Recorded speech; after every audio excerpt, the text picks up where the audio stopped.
Bonjour à toutes et à tous, bienvenue sur votre chaîne d'information régionale en ce lundi 1er juillet. Ravi de vous accompagner pour tout voir, tout savoir ensemble sur l'actualité du jour. On démarre avec vos prévisions météo, pas d'évolution majeure en ce début de semaine.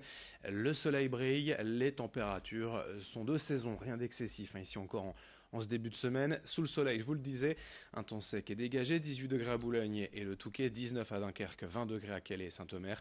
22 degrés cet après-midi à Lille. Pour le reste de la semaine, le beau temps devrait se maintenir avec les mêmes températures prévues ces prochains jours. Les prévisions météo complètes, bien sûr, à retrouver après ce journal. Le 1er juillet marque en quelque sorte, de manière symbolique, le début de l'été, des vacances aussi pour certains, mais c'est également l'occasion de revaloriser certains tarifs, le contrôle technique, les allocations chômage, tout ce qui change aujourd'hui avec Vincent Vieillard. On commence par cette mauvaise nouvelle pour les propriétaires de voitures diesel. À partir de ce lundi, le test anti-pollution effectué au moment du contrôle technique va être plus poussé.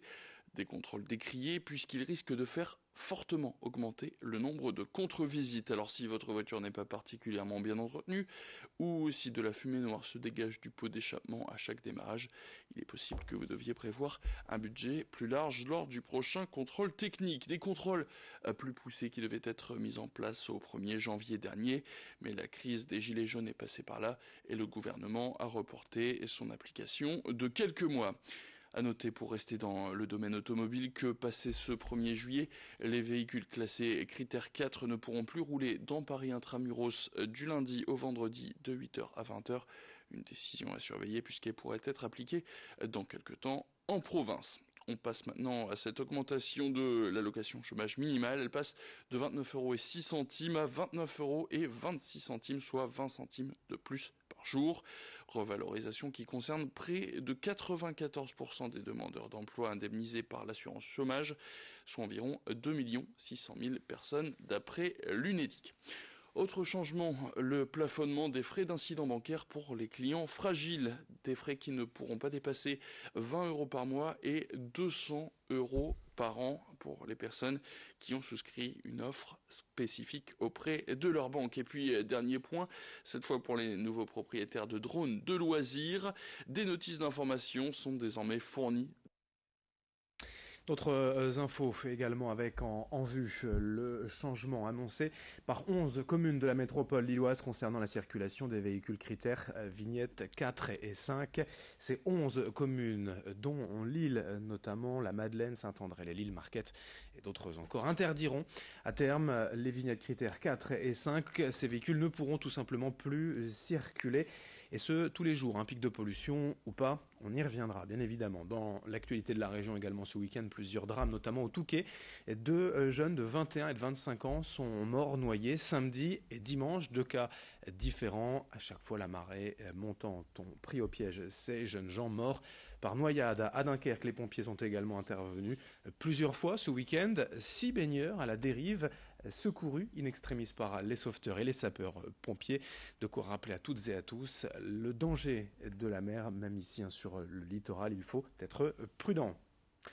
Dans ce journal, on évoque à présent le combat des habitants de Delémont, à la frontière belge, contre l'entreprise Clairbout Potatoes, installée à Warneton, de l'autre côté de la Lys, en Belgique. La société qui produit des frites vient de déposer une nouvelle demande pour la construction d'un second entrepôt frigorifique. Le projet est actuellement au cœur d'une bataille judiciaire. Les riverains français estiment, eux, tout simplement que l'entreprise ne respecte pas les règles environnementales.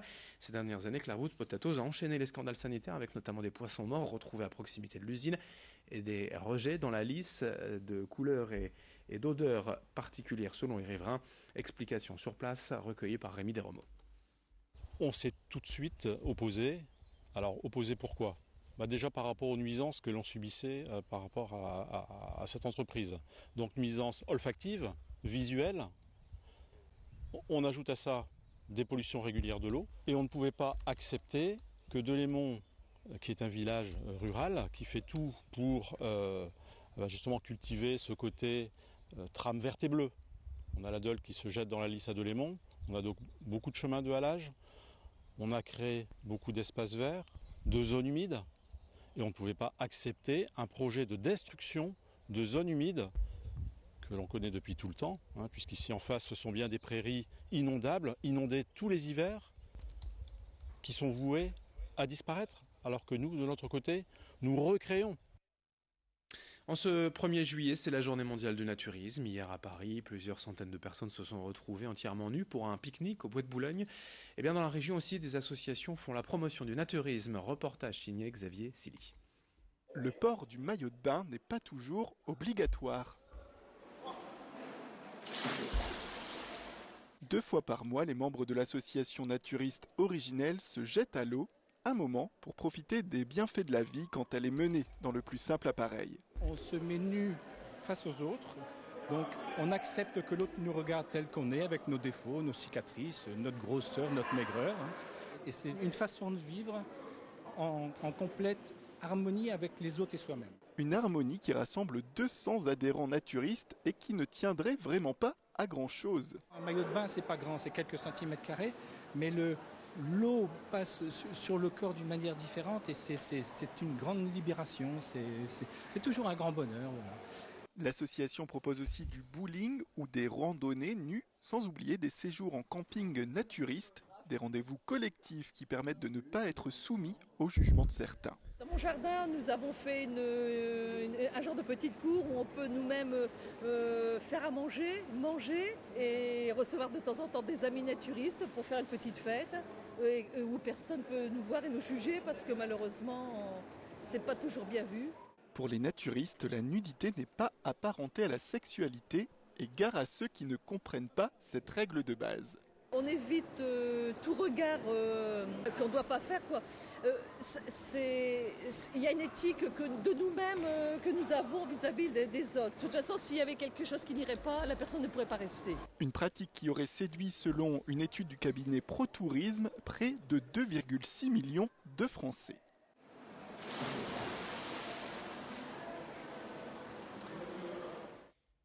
Sur ces images, d'autres informations à suivre dans un instant puisqu'on termine cette édition. Une autre à suivre dès le prochain quart d'heure. On se retrouve avec les prévisions météo dans une poignée de secondes. Très belle journée à toutes et à tous.